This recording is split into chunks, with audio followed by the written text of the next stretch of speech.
Olá, turma da 111, 112 e 113. Estamos iniciando o quarto bimestre com o conteúdo da apostila número 4. E nesse último bimestre, nós teremos oportunidade de estudarmos com vocês sobre o módulo 1 agropecuária, o módulo 2 sobre indústria e o módulo 3 sobre comércio e transportes. Então, nós estamos iniciando as atividades relacionadas ao quarto bimestre. E o primeiro conteúdo que nós iremos estudar é o módulo número 1 sobre agropecuária.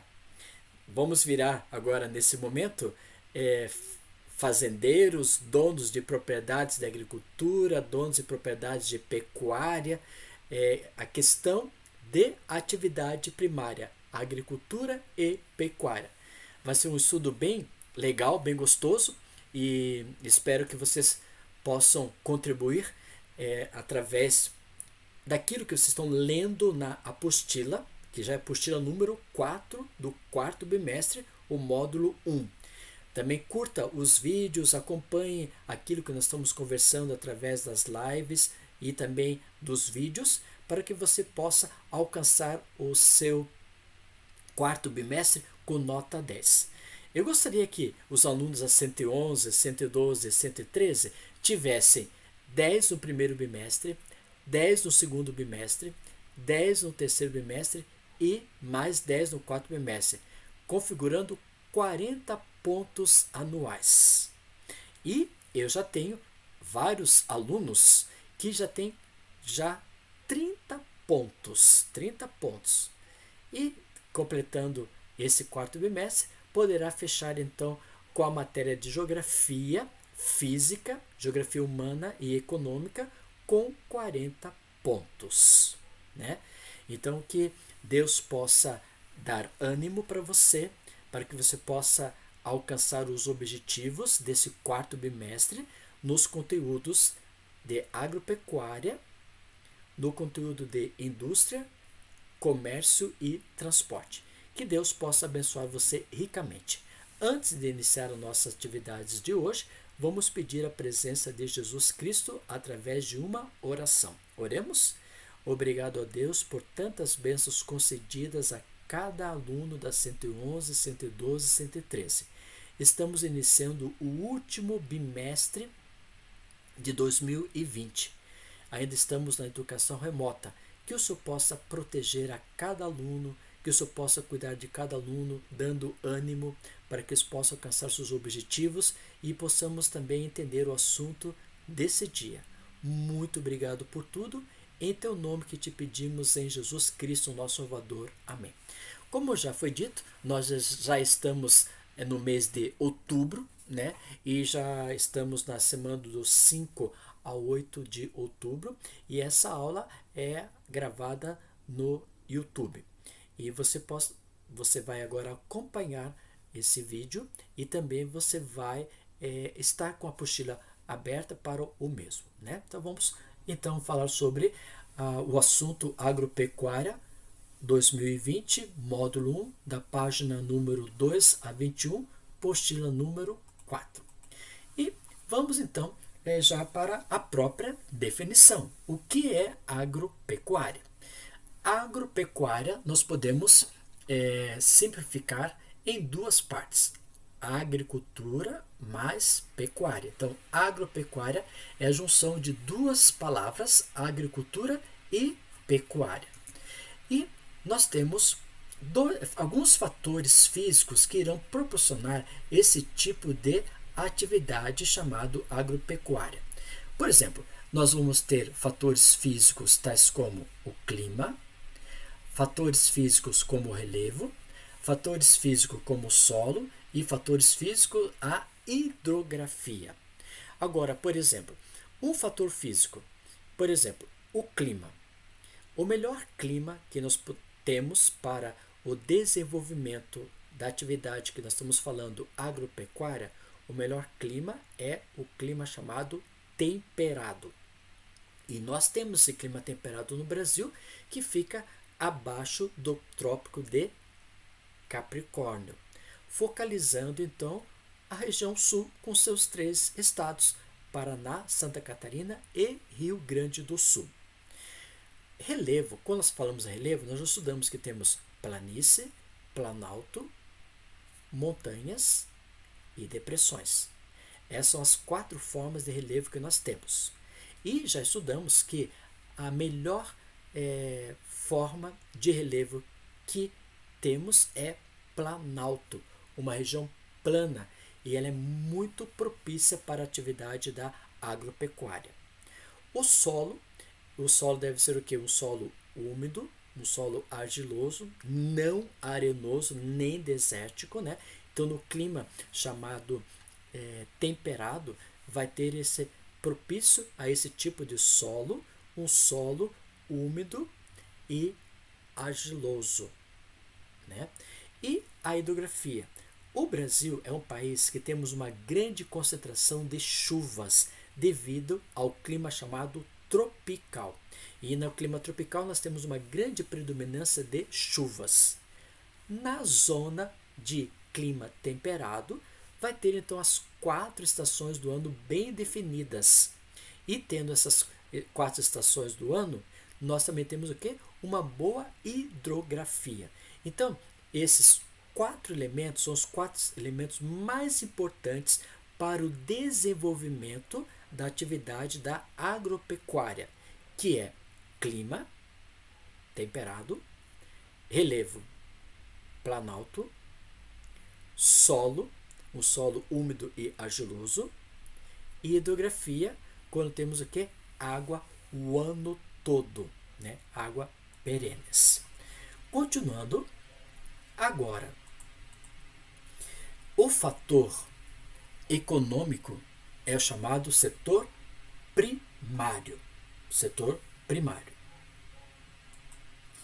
E antes de falarmos sobre latifúndios, gostaria de voltar outra vez isso aqui, ó, fator físico, clima, relevo e hidrografia.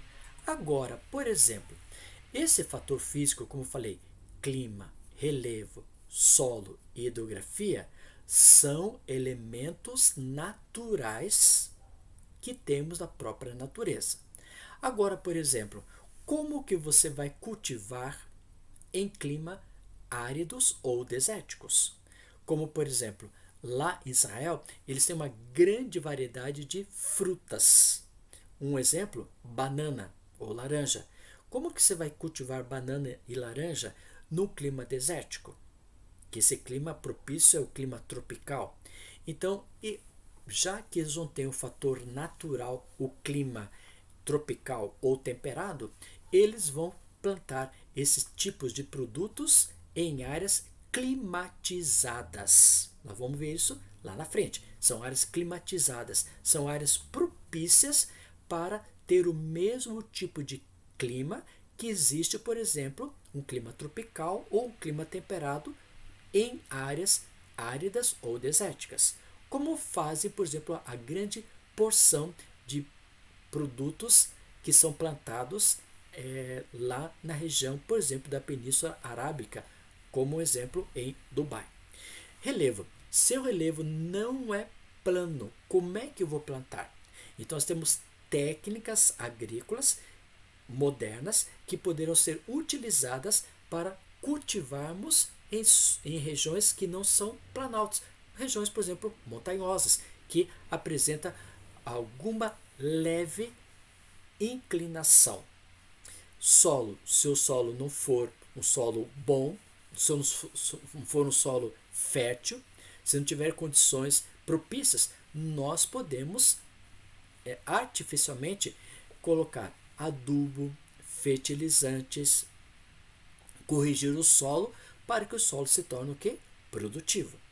E na hidrografia, se eu não tenho rios constantes ou não temos chuvas constantes numa determinada região, nós podemos plantar os produtos da agricultura sendo que irrigados.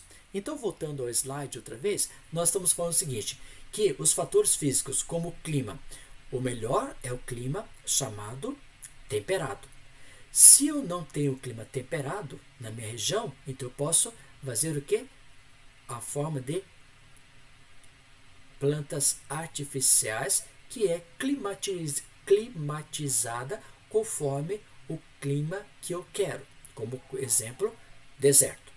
Relevo. Se eu não tenho um relevo planalto, eu posso então adaptar criando técnicas agrícolas para um determinado tipo de relevo. A mesma coisa o solo. Se o solo não se torna, se o solo é improdutivo, eu posso fazer o quê? Cultivar nesse solo, colocando o quê? Adubos, fertilizantes, para melhorar o solo. E a hidrografia eu posso usar o processo que nós conhecemos como a irrigação. Então, eu citei para vocês os fatores físicos e também os fatores artificiais para que possamos ter uma boa produção de produtos da agricultura e pecuária. Aí sim, vamos ao latifúndio e minifúndio. Latifúndio são o quê? Grande propriedade rural. E minifúndio, pequena propriedade rural. Logicamente que no Brasil, para ter uma grande rentabilidade econômica, nós vamos produzir em áreas latifundiárias, que são grandes propriedade rural, e cultivando um único produto, chamado de monocultura. Porque aí nós vamos ter um espaço grande para plantação, vamos ter o processo de maquinarias para plantar, colher, e aí nós vamos ter o quê? Uma grande rentabilidade de produtos e economicamente quando referimos a latifundiários. Agora, quando eu falo em minifundiários, eu estou falando o quê? Em pequenas propriedades rurais. E essas pequenas propriedades rurais são aquelas pequenas propriedades que são cultivadas o quê? Vários produtos chamados de policultura. Policultura, vários produtos sendo cultivados em uma determinada localidade. Logicamente que a grande rentabilidade econômica é para aqueles fazendeiros chamados de latifundiários, grandes propriedades rurais. E logicamente que aquele que trabalha em espaço de minifundiários, logicamente vai ser a pequena propriedade rural no qual vai plantar o quê? Vários produtos e não tem uma grande rentabilidade econômica. Tá? Então, nesse slide nós falamos o conceito de agropecuária. Então, falamos o que é agropecuária. É a junção de agricultura mais pecuária. Quando falo agricultura, é o cultivo e obter os produtos plantados no solo. E a pecuária é a criação de um determinado animal. Falamos dos fatores físicos, esses fatores físicos como clima temperado, relevo planalto, solo argiloso e úmido, hidrografia, águas constantemente. Né? Agora, quando nós não temos esses fatores físicos naturais, nós temos fatores físicos artificiais, que o homem cria para ter as suas melhores condições de produção, tais como o clima, eu posso climatizar para ter esse clima que eu preciso. Relevo, eu vou ter técnicas agrícolas para o cultivo do produto. O solo, eu posso colocar adubo, fertilizantes para corrigir o solo, ou calagem para correção do mesmo. E hidrografia, eu posso fazer o processo da irrigação. Todo o processo da agropecuária nós chamamos fator econômico. Setor primário, lembram aqueles setores que nós falamos para você. Nós temos o setor primário, agricultura, pecuária e extração. Setor secundário, as indústrias. Setor terciário, prestação de serviço. Setor quaternário, telecomunicações. E o quinto, o quinário, que são mão de obra voluntária. Então, nós estamos falando do primeiro setor, que é a atividade econômica agropecuária. E temos latifundiários e minifundiários. Latifundiários, grande propriedade rural, chamado de monocultura. E minifundiários, pequena propriedade rural. Logicamente que os latifundiários vão ter grande porção de rentabilidade econômica. E agora já fizemos a parte da introdução, que foi lá na página número 2, que você pôde observar. E agora vamos para a página número 3, falar sobre a questão da pecuária. E a pecuária nos diz o seguinte, a página 3 a 5. Quando se fala em pecuária, eu estou falando o seguinte, é criação de um determinado animal. E essa criação de determinado animal, até algum tempo atrás, era observado que o que tinha o quê? 4 patas. Mas hoje, na atual conjuntura, através do IBGE, a partir de 2000, nós temos uma outra configuração voltada para a pecuária. Quando se diz, é a criação de um determinado animal. Esse animal pode ser 4 patas, no caso, um boi, ou pode ser 2 patas, criação de aves, né? Ou pode não ter nenhuma pata, pode ter asas, no caso, por exemplo, apicultura, abelhas, né? Ou pode não ter nem patas, nem asas, pode ser peixes, a piscicultura. Então são o quê? Outros elementos que têm o quê? Rentabilidade econômica. Então, até 2000 no IBGE, ele observava só criação de 4 patas. Hoje, tudo que gera uma rentabilidade econômica, nós falamos de pecuária, ok? Continuando, nos tem lá, exemplo aqui, coloquei como pecuária, bovinos, boi e vaca. Né? Essa foto que você pode observar é uma raça chamada Nelore. E aí vamos ver com vocês, nos próximos slides, outros exemplos de pecuária que é realizado no Brasil, que dá muita rentabilidade econômica. Né? O que nós não citarmos porque isso não vai ter uma rentabilidade interna e externa na economia brasileira. Continuando, então vamos ao nosso processo da pecuária. O gado bovino, ele é utilizado para o mercado consumidor, né? E dela nós vamos obter o quê? A pecuária de corte, vamos ter a indústria alimentícia, a carne, por exemplo, né? Indústria de couro para a fabricação de sapatos, de cintos, etc. Vamos do osso, a gente vai aproveitar para a fabricação de farinha. Essa farinha muitas vezes é utilizada para produção de gelatina, produção da ração para alimentação de outros animais. Também é utilizado esses ossos para adubo na agricultura. A gordura nós vamos ter para preparação de produtos cosméticos e farmacêuticos, e em algumas áreas ele é utilizada para a produção de transporte. Então eu citei para vocês o seguinte, na indústria do gado bovino, voltado para o mercado consumidor. Que mercado consumidor é esse? Mercado interno e mercado externo. Né? E então a indústria alimentícia é a carne. Então essa carne você pode observar que ela é vendida internamente e também para os outros países do mundo. Obtém-se também através do couro do animal, vamos obter alguns produtos como sapato, calçados, cintos, bolsas, né? Depois também utilizado do gado bovino o osso para obter farinha, adubo, né? Ração, e também a gordura para produtos de cosméticos, farmacêuticos, e em alguns lugares até utilizado como carro de boi. E isso nós temos a configuração para a criação do gado bovino, que é o boi. Agora, quando você fala, olha só, aqui você vê arrobas de carne de animais, né, que são abatidos e eles ficam em frigoríficos, e aí depois vão cortando, né, essas partes todas, e essas partes todas são vendidas, né, no mercado, e o mercado vai ser o mercado consumidor. Quando eles retiram esse animal dessa forma, e depois eles vão, cada país ou cada mercado vai ter um específico de produto que ele quer relacionado a esse corte. Agora, o gado leiteiro, ele é exclusivamente para quê? Também para o mercado consumidor. Muito mais interno do que o externo. O gado bovino, como eu falei para vocês, ele é voltado para o mercado consumidor interno e externo. Agora, o leiteiro, ele é exclusivo mais interno.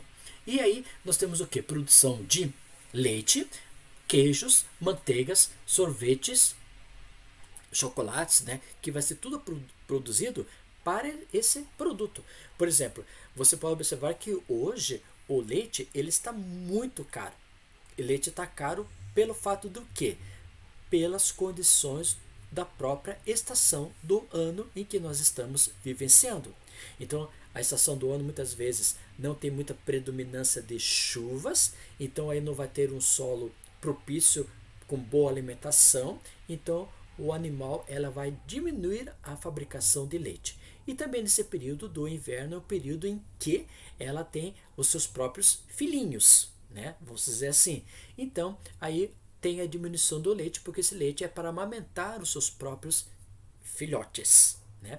Desse leite, vamos ter o que? Derivados para a formação de queijo, né? Formação de manteiga. Também é utilizado muito esse leite no período do verão para o sorvete, né? Às vezes você pode observar que no verão nós temos muito leite, até o preço do leite ele é abaixa no verão, né? No inverno ele sobe por causa da falta do mesmo. Agora no verão ele abaixa o preço e tem tanto leite que eles também fazem o processo do sorvete. E também muitos produtos como chocolate vai ter o que dentro do seu derivado o leite. Então isso nós chamamos o aproveitamento do gado leiteiro, ok? Agora nós temos outra atividade econômica que tem muita rentabilidade no Brasil, é que nós chamamos de avicultura. E avicultura nós temos o quê? Vamos ter o corte, a carne e o ovo. Agora, por exemplo, quando você fala, o que é a diferença, né, entre um corte, uma carne e o ovo? Lógico, o ovo todo mundo já sabe, né, que a galinha ela vai colocar grande quantidade de ovo, um ovo por dia e para o final, cada dia vai colocando um e assim por diante, né? Também tem o seu período também de colocar os ovos. Agora, qual a diferença entre corte e carne? Quando você vai, por exemplo, no supermercado comprar um determinado produto da avicultura de aves, você vai falar o seguinte: eu quero um corte ou quero uma carne? Então, por exemplo, quando você pede carne, eu estou pedindo o frango por inteiro. O frango por inteiro, quando fala-se em carne. Quando se fala em corte, eu quero peito, né? O peito do frango que vem já em bandejas preparadas lá, filé de peito de frango, ou coxas, ou coxinhas, né? Ou asas, né? Então tem essas partes distribuídas, por exemplo, do frango. Então isso nós chamamos de corte, quando o animal ele vai receber o quê? Vai ser destrinchado em várias partes. Vai ter lá o pé, o pescoço, né? As asas, as coxas, sobrecoxas, o peito. Isso nós chamamos de corte quando é desmembrado. E carne quando nós falamos por inteiro. Então aí nós temos, que já passamos para vocês, temos o corte, a carne e os ovos. Logicamente tem países, como o caso do Japão, ele só vai comprar do Brasil filé de peito, né? E o restante do produto fica-se em outros países que vai aderir. Tudo para fins comerciais. Exemplo, nós temos as aves, né? Que é a maior predominância no Brasil, também é vendido para fora. Você sabe que na Península Arábica, por eles não consumirem carne suína, eles compram do Brasil muitas aves. Na Índia também eles não comem carne bovina, então eles também compram muitas aves do Brasil. Vai em grande quantidade para esse espaço. Quando no Brasil a ave está barata, porque ela não tem saída para esses países lá como Península Arábica ou, por exemplo, a Índia ou a China. Agora, quando o produto está caro aqui no Brasil, porque foi em grande rentabilidade para lá. Também é criado no Brasil, além de aves, que é o fator mais importante a nível econômico, que é o mais importante, nós temos a criação de patos, gansos, avestruzes e marrecos. Não sei se alguém já consumiu esse tipo de carnes, mas essas carnes aqui são um pouco mais rijas comparado, por exemplo, à carne de aves. E essas carnes de aves são mais macias porque são preparadas, né? Como você pode observar aqui, ração constantemente, luz constantemente, água constantemente, diariamente para elas, para ser o quê? Consumirem, crescerem rápidas, para ser logo consumido no mercado para fins comerciais, né? Também nós temos outro processo chamado de suinicultura, criação de porco. E aí nós podemos ter o que? A matéria-prima, o que é obtido, por exemplo, da suinicultura. Nós podemos obter a carne. Você sabe que o Brasil vende muita carne para a China, e aqui no Brasil nós temos locais preparados especificamente para a criação de suínos para o mundo da exportação, ou seja, o que é criado não fica no Brasil quando é voltado exclusivamente para a China. Alguns governos que nós tivemos no Brasil, por exemplo, o governo do Lula, ele colocou a carne bovina em grande quantidade para fora, para o mundo europeu, para o mundo do Canadá e dos Estados Unidos, e colocou a valorização da carne suína brasileira. Então a carne suína brasileira ficou muito mais barata do que a carne bovina. Hoje a carne bovina brasileira, ela tem o seu espaço lá fora, como também a carne suína. E a carne suína, nós vamos ter a carne, vão ter as vísceras, vamos ter a banha, vão ter voltado para a indústria de alimentos, né? Indústrias de embutidos, cosméticos. Por exemplo, quando você fala em indústrias embutidos, você, por exemplo, assim, eu vou comprar lá uma linguiça de frango ou um hambúrguer de frango.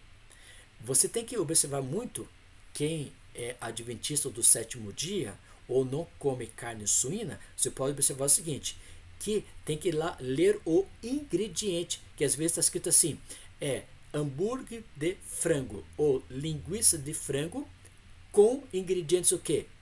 Suínos, banha de suínos, para configurar maior volume do hambúrguer ou maior volume da linguiça. Então tem que observar muito com detalhes esses embutidos. Esses embutidos, muitas vezes a carne suína, ela entra lá porque ela tem muita banha, muita gordura e ela consegue dar peso, volume ao produto, né? E também produção, por exemplo, de pincéis através dos pelos. Você sabe que ele tem um pelo um pouco mais maior do que os outros animais, então eles são usados então para essa atividade com produção de pincéis, né? Esse também é uma outra atividade que tem uma grande rentabilidade econômica no Brasil. Então nós já falamos em 3 produtos de grande rentabilidade econômica no Brasil. Quando você fala no Brasil, ele fica interno e também é vendido para fora. Então, ele abrange todo o comércio mundial. Então, nós falamos primeiro da criação bovina, falamos de corte. De leite não, de leite fica internamente no Brasil. Então, ficamos primeiro pecuária bovina de corte. Depois de aves e suínos. Esses 3 elementos da criação da pecuária são 3 elementos de grande rentabilidade econômica para o mercado nacional e mercado internacional. Próximo que nós podemos observar outro exemplo é a criação de ovinos. E a criação de ovinos, você sabe que a Nova Zelândia é um dos grandes produtores mundiais de carne ovina, de pele ovina, de lã ovina. E o Brasil também temos essa configuração de ovinos, que ela é especificamente na região temperada, em região de Campos, como temos a região sul do Brasil, em grande predominância no Rio Grande do Sul. Também nós temos caprinos, matéria-prima carne, pele e leite. Aí você pergunta assim, professor, qual a diferença entre ovinos e caprinos? Fisicamente, existe uma diferença entre eles, né, que você pode observar na foto que eu coloquei para vocês. Mas a diferença em estrutura econômica, para ter maior rentabilidade, os ovinos no Brasil é criado em região plana, como é o caso, por exemplo, de clima temperado na região sul do Brasil.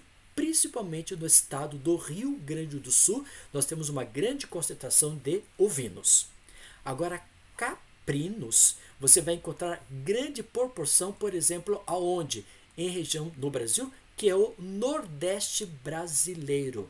O Nordeste brasileiro, por não ser uma região plana, uma região de elevações abruptas, e esses caprinos se destacam, eles se configuram no seu habitat em regiões do Nordeste. Como você pode observar aqui, como citei, aqui você vê ovinos, né?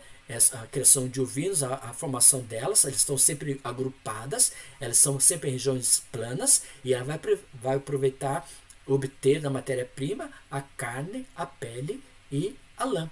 Já então o caprino, como já foi colocado, ele vai se adaptar, olha só a formação dele, ele é adaptado para a região de clima da semiárido, como o caso o Nordeste brasileiro. Aí você fala assim, professor, mas eu já encontrei ovinos sendo criado numa determinada região que não é plana, e vi caprinos, a mesma coisa. Mas é como eu falei para você, a rentabilidade econômica. Quando se fala em rentabilidade econômica, é para fins lucrativos, para ser vendido, por exemplo, tanto no âmbito nacional como no âmbito internacional. Então, o Vinus, no Brasil, para ser vendido para fora, ele é criado em regiões planas de clima temperado. Já o caprino, ele tem essas elevações do relevo, né,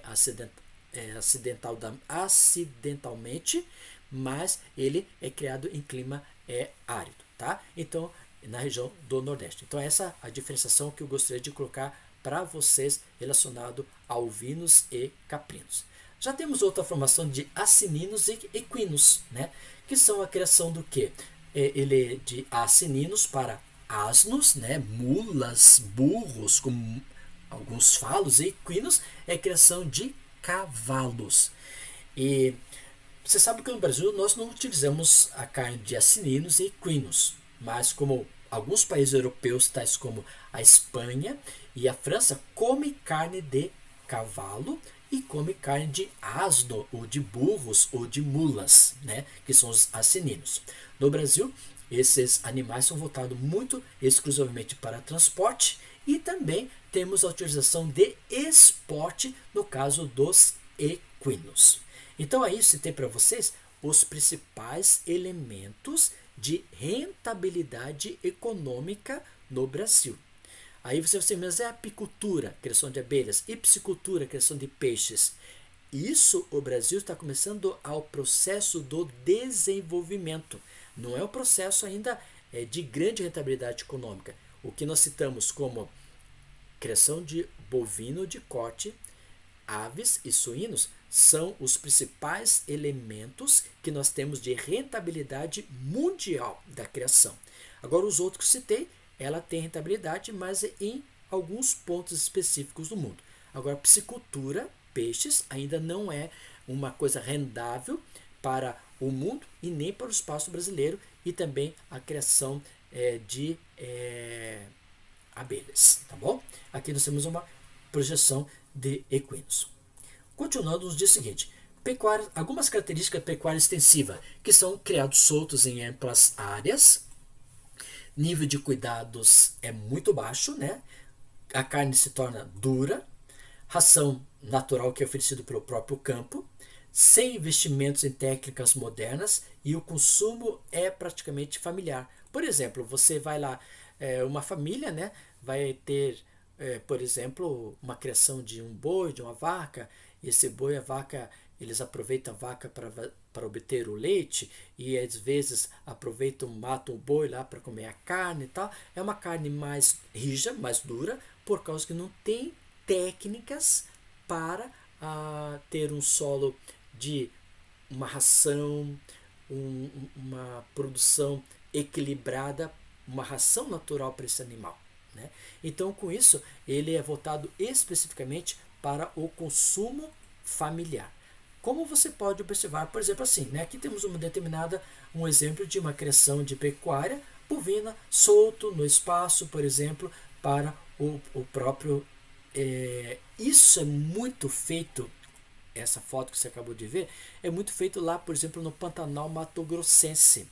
Quando esses animais, eles são jovens, eles vão ficar adultos, e aí de adultos eles partem para a pecuária chamada intensiva. Nesse processo, está vendo? É o processo chamado extensivo.